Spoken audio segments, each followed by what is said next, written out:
Hello guys, ഞങ്ങളുടെ കുട്ടി വ്ളോഗിലേക്ക് സ്വാഗതം.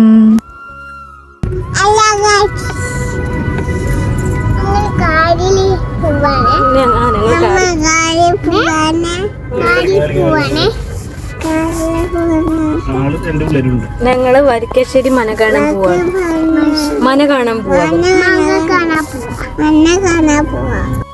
ചേട്ടനും വേത്രി അമ്പടൊക്കെ കൂടിയിട്ട് വീട്ടിൽ വന്നപ്പോൾ എൻ്റെ അടുത്ത് ചോദിച്ചു കേട്ടോ, നീ വരിക്കാശ്ശേരി മന കണ്ടിട്ടുണ്ടോ? പാലക്കാടൊക്കെ കല്യാണം കഴിച്ച് വന്നിട്ട് 5 കൊല്ലമായെങ്കിലും ഇതുവരെ ഞാനത് കണ്ടിട്ടില്ല കേട്ടോ. എന്നാൽ പിന്നെ നമുക്ക് അവിടെ പോയാലോ എന്ന് പറഞ്ഞാൽ ചേട്ടൻ ഞങ്ങളെയും കൂട്ടിയിട്ട് പോകുന്നതാട്ടോ ഈ വരിക്കാശ്ശേരി മന കാണാൻ. നമ്മുടെ ഒറ്റപ്പാലത്തെ തൊട്ടടുത്തുള്ള വരിക്കാശ്ശേരി മന കാണാത്തതുകൊണ്ട് എനിക്കും ഭയങ്കര എക്സൈറ്റ്മെൻ്റ് ആയിരുന്നു. പക്ഷെ ഇവിടെ എത്തിക്കഴിഞ്ഞ് കഴിഞ്ഞപ്പോൾ ഇവിടെ വേറൊരു വൈബാണ്. നമ്മൾ ഫിലിംസിൽ മാത്രം കണ്ടിട്ടുള്ള സംഭവങ്ങൾ നമ്മൾ നേരിട്ട് കാണുകയാണ്. അവിടെ കുറേ ഹിസ്റ്റോറിക്കൽ സംഭവങ്ങളൊക്കെ ഉണ്ടായിരുന്നു കേട്ടോ. പണ്ടുള്ളവർ യൂസ് ചെയ്തിരുന്ന കിണർ, ഉരൽ, അടുപ്പ്, അങ്ങനെ കുറേ. പിന്നെ മിക്ക റൂമുകളും ഇപ്പോൾ പൂട്ടിയിരിക്കുകയാണ്, മുൻപുണ്ടായിരുന്നു എന്ന് അറിഞ്ഞുകൂടാ.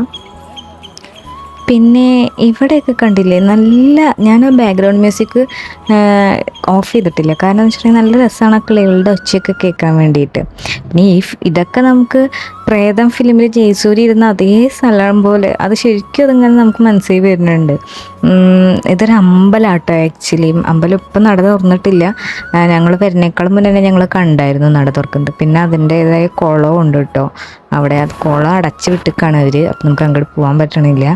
പിന്നെ ഇങ്ങനെ നല്ല രസമാണ് അവിടെ, ഇങ്ങനെ കിളികളുടെ ഒച്ചയും ഒക്കെ കൂടിയായിട്ടൊരു കാം വൈബാണ്. പിന്നെ ഞങ്ങൾ പോയ ദിവസം നല്ല തിരക്കൊക്കെ ഉണ്ടായിരുന്നു കേട്ടോ. ഒരുപാട് ആൾക്കാർ അവിടെ കാണാൻ വേണ്ടിയിട്ട് വരുന്നുണ്ട്, അപ്പം നല്ല തിരക്കൊക്കെ ഉണ്ടായിരുന്നു. പിന്നെ ഇതൊക്കെ കണ്ടില്ലേ, ഇതൊക്കെ കാണുമ്പോൾ എനിക്ക് ഒരുപാട് ഫിലിംസാണ്. ദേവാസുരം, നമ്മുടെ ലാലേട്ടൻ്റെ മിക്ക ഫിലിംസും ഇവിടെ തന്നെയല്ലേ. അപ്പോൾ എന്താ പറയുക, അതൊക്കെ ഇങ്ങനെ ഓർമ്മ വരാണ്. പിന്നെ മമ്മൂക്കേൻ്റെ രാപ്പകൽ, അങ്ങനെ അവിടെ മുറ്റൊക്കെ കാണുമ്പോൾ ശരിക്കും രാപ്പകൽ നന്നായി ഓർമ്മ വന്നു കേട്ടോ. കുറേ ഫിലിംസായിട്ട് നമുക്ക് കണക്ട് ചെയ്യാൻ പറ്റും ഇവിടെ വന്നു കഴിഞ്ഞ് കഴിഞ്ഞാൽ. അങ്ങനെ പിന്നെ ഇവിടുത്തെ ഓരോ റൂമുകളും സ്റ്റെപ്പുകളും ഒക്കെ പണ്ട് എങ്ങനെയായിരുന്നു അതുപോലെ തന്നെ അവർ മാക്സിമം ഇത് മെയിൻറ്റെയിൻ ചെയ്ത് വെക്കുന്നുണ്ട് കേട്ടോ.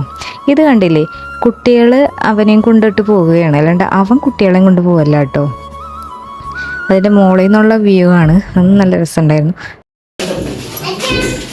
ഇത് നിങ്ങൾ മേടിക്കാൻ പോണ വീടാ? ഇഷ്ടായ?